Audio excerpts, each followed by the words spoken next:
हम इस वक्त अशोक भाई परमार साहब के साथ हैं अहमदाबाद में।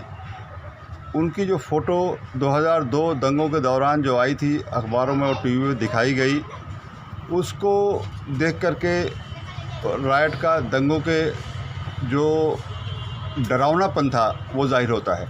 लेकिन हम अशोक भाई से जानना चाहेंगे कि ये जो गुजरात में दंगे हुए थे, जो उनके फ़ोटो जिस तरह दिखाया गया, वो उसका राज क्या है, वो किस तरह से वो फ़ोटो आई, और जो राइट में 2000 से ज़्यादा लोग मारे गए, लाखों लोग विस्थापित हुए, उसके बारे में वो क्या कहते हैं, आपस में भाईचारे के बारे में क्या कहते हैं, वो इस वक्त हमारे साथ मौजूद हैं।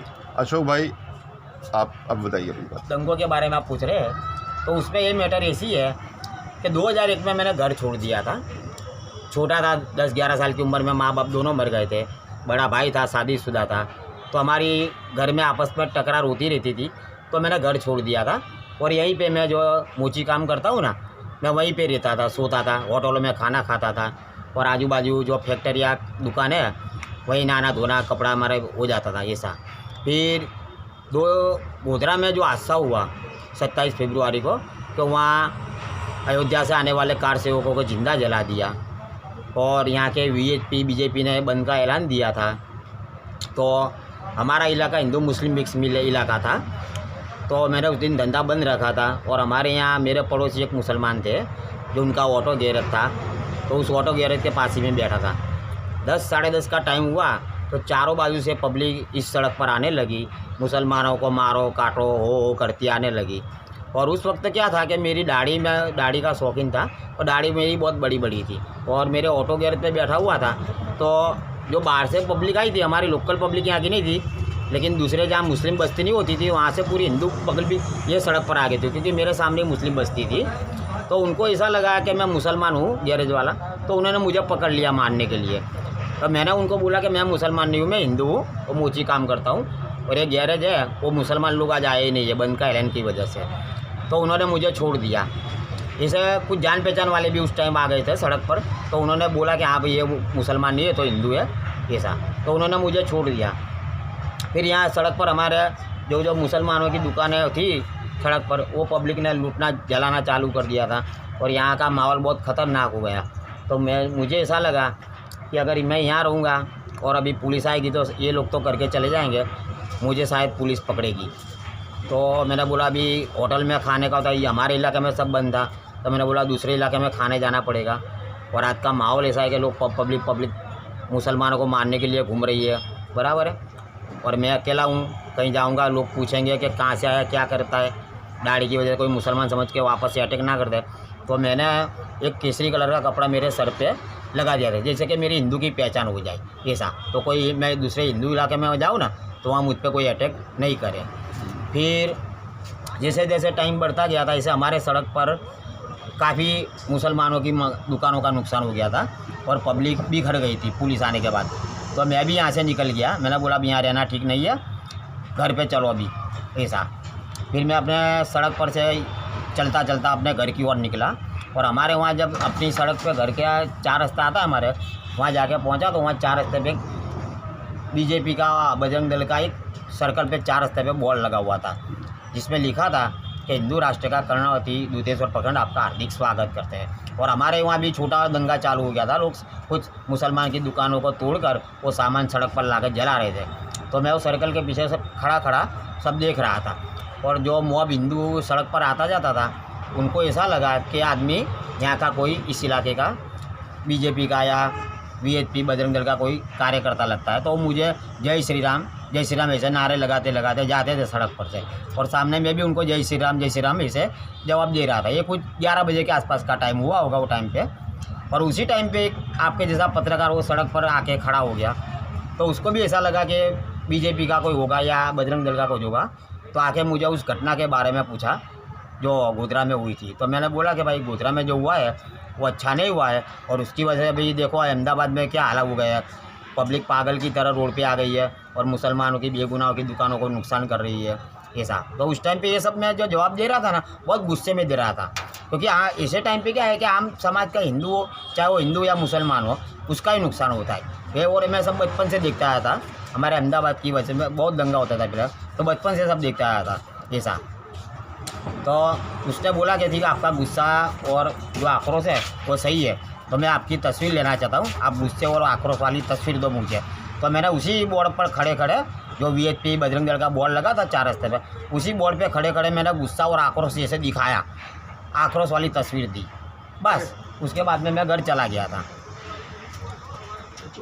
जो गोधरा ट्रेन हादसे के बाद जो पूरे गुजरात में अहमदाबाद, बड़ौदा, दूसरी जगहों पर जो मार काट हुई, और उसके बारे में आप क्या कहना है? उसके बारे में कुछ क्या आप पश्चाताप महसूस करते हैं कि ये बेगुनाहों के साथ ऐसा नहीं होना चाहिए था?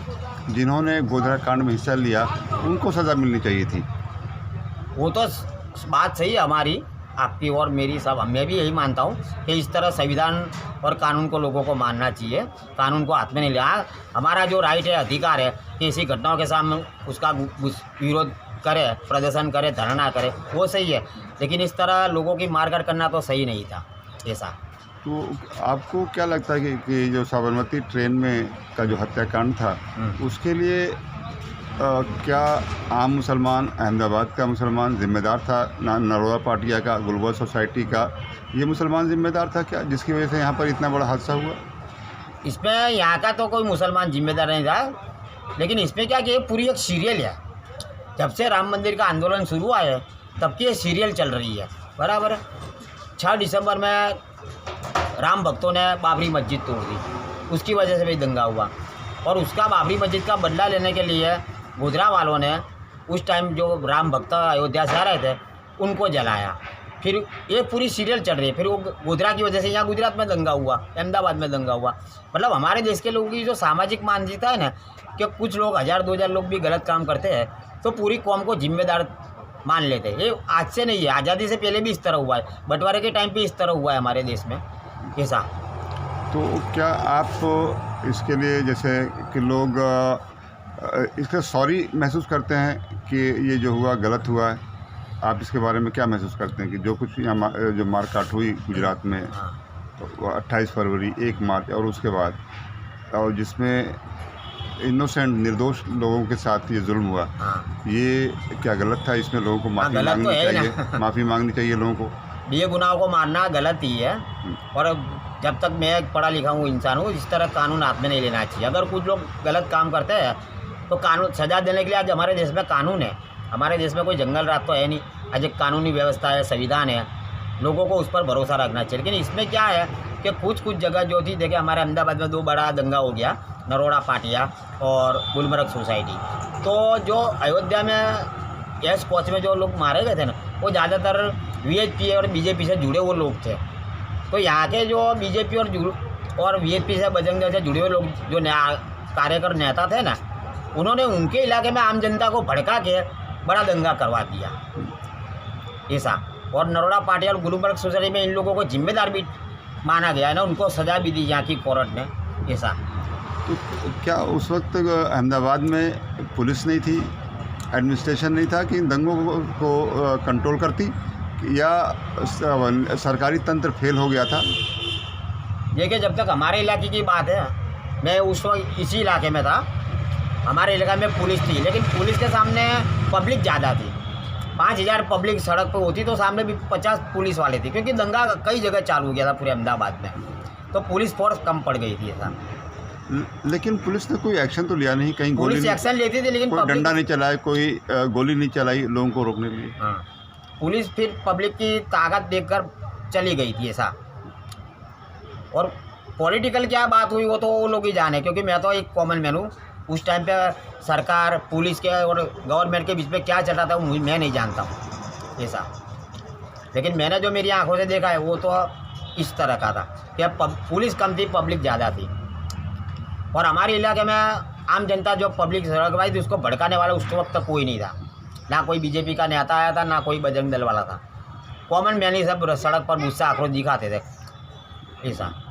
लेकिन क्या अगर इतनी तादाद में 5000 10,000 मुसलमान निकल आए और वो कहें कि भाई हम हिंदुओं की दुकानों को लूटेंगे, मकानों को जलाएंगे, तो क्या ये पुलिस खामोश रहेगी, गोली नहीं चलाएगी? नहीं, ऐसा तो उस टाइम पे बाद में अहमदाबाद में मुसलमानों ने भी किया था ना दंगा, तो मुसलमान ने उनके इलाके में भी किया था। जैसे कि हिंदू इलाकों में मुसलमान कम होते तो उनका नुकसान होता है। अशोक भाई, क्या जो कुछ हुआ उसके लिए आप सॉरी फील करते हैं? मैं तो सॉरी फील नहीं करता हूँ। अच्छा। लेकिन इसमें क्या है कि मैंने जो उस गुस्से और आक्रोश वाली तस्वीर दी थी ना, वो पूरी हिंदू समाज का चेहरा बन गई थी उस टाइम पे, क्योंकि यहाँ के हिंदू समाज में जो गुस्सा आक्रोश था वो मेरी तस्वीर में दिखता था ऐसा। और उस वक्त मुझे ये अंदाज़ा नहीं था कि शायद दंगा इतना भयानक होगा और इतने बड़े बड़े गुजरात में हत्याकांड हो जाएंगे। तो मेरी तस्वीर को उस हत्याकांड से जोड़ दी, उसके लिए मुझे अफसोस होने लगा था ऐसा। तो ये जो पुलिस कम पड़ गई या पुलिस कंट्रोल नहीं कर पाई, उस वक्त मोदी साहब यहाँ के चीफ मिनिस्टर थे। अब मोदी साहब जो है दिल्ली में बैठे हुए हैं, तो गुजरात के चीफ मिनिस्टर और प्राइम मिनिस्टर और पूरे देश के लिए आपका क्या संदेश है, ताकि कोई ऐसी घटना ना हो जिस तरह की 2002 में हुई और देश में शांति और सौहार्द बना रहे और देश जो है वो तरक्की करे, विकास करे? इसमें मैं यही कहूँगा कि अगर हमारे अहमदाबाद की बात करें तो 2002 के बाद हमारे अहमदाबाद में आज तक एक भी दंगा नहीं हुआ और धर्म की वजह से एक भी कॉमन मैन नहीं मरा है, ना हिंदू मरा है ना मुसलमान मरा है। तो यहाँ के हिंदू और मुसलमान की समझदारी की वजह से यहाँ दंगा बंद हो चुका है 2002 के बाद, ये 20 साल होने आए। तो मैं पूरे देश के लोगों को वही कहूँगा कि किसी पार्टी किसी ऑर्गेनाइज के कहने पर कुछ नहीं करना चाहिए, और जब तक है तो धर्म के नाम पे तो नहीं करना चाहिए ऐसा। कानून व्यवस्था पे भरोसा रखना चाहिए। अगर तुम्हारे साथ कोई अन्याय अत्याचार होता है तो तुम कानून पे भरोसा रखो, कानून तुम्हें न्याय देगा ऐसा। और जिस तरह से हम अहमदाबाद के लोग अभी रह रहे हिंदू और मुसलमान मिलके, उसी तरह पूरे भारत के हिंदू मुसलमान इस रहेंगे तो भारत में किसी भी जगह दंगा नहीं होगा। जिस तरह के मैंने कभी कोई नेता की बात नहीं मानी, किसी ऑर्गेनाइज से नहीं जुड़ा, उसी तरह मैं लोगों को संदेश दे रहा हूँ ऐसा। अभी कुछ दिनों पहले हरिद्वार से एक हिंदू संत हैं, उन्होंने मुसलमानों के नरसंहार की बात की, पूरे हिंदुस्तान में मुसलमानों को ख़त्म कर देना चाहिए। फिर इसी तरह से प्रयागराज से मुसलमानों के नरसंहार की बात की गई। इसके बारे में आपका क्या कहना है? गलत है। अगर धर्म के ठेकेदारी जब इस तरह लोगों को गलत रास्ता दिखाएंगे तो ये देश है ना जंगल रात बन जाएगा। अगर वो लोग इस तरह से लोगों को भड़काएंगे ना तो ये देश के वापस दो टुकड़े हो गए। आज़ादी के 100 साल पूरे नहीं हो सकेंगे देश के। इसलिए मैं देश की जनता को यही कहता हूँ कि अपना अपना धर्म मानो, चाहे वो हिंदू हो, मुस्लिम हो, सिख हो, लेकिन किसी धर्म के ठेकेदार को मत मानो।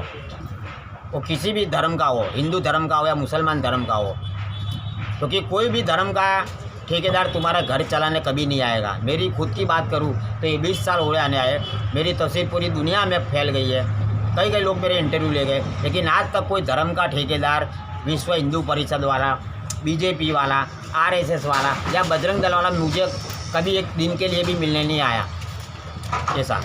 आपके पास रहने का मकान भी नहीं है और पैसों की कमी की वजह से आपकी शादी भी नहीं हो पाई, जैसा कि आपने अभी मुझे बताया।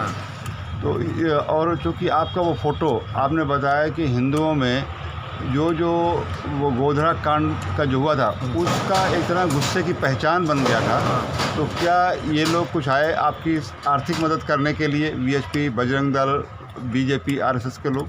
आज तक कोई नहीं आया। यहाँ तक कि एक बार मेरे पे उस टाइम पे जिस तरह की मेरी तस्वीर लगी थी और अंग्रेजी मीडिया वालों ने मुझ पर बजरंग दल का एक्टिविस्ट होने का, सैनिक होने का लेवल मार दिया था, टैग लगा दिया था। तो एक बार मुझ पर हमला भी हुआ था। यहाँ कुछ जिहादी युवकों ने मुझ पर हमला किया था, गोलीबार करी थी, लेकिन मैं बच गया था ऐसा। फिर भी मेरे पास कोई नहीं आया। और ये बात भी क्योंकि मैं किसी से कभी जुड़ा ही नहीं हूँ, और मैंने जो तस्वीर दी थी वो मेरी मर्ज़ी से दी थी, किसी के कहने पे नहीं दी थी। वो एक गरीब का गुस्सा था, एक आम आदमी का आक्रोश था कि ऐसा होने की वजह से आम आदमियों को, गरीबों को नुकसान होता है। और फिर वही हुआ ना गुजरात में, हिंदू का भी नुकसान हुआ, मुसलमानों का भी नुकसान हुआ, सबका नुकसान ही तो हुआ था।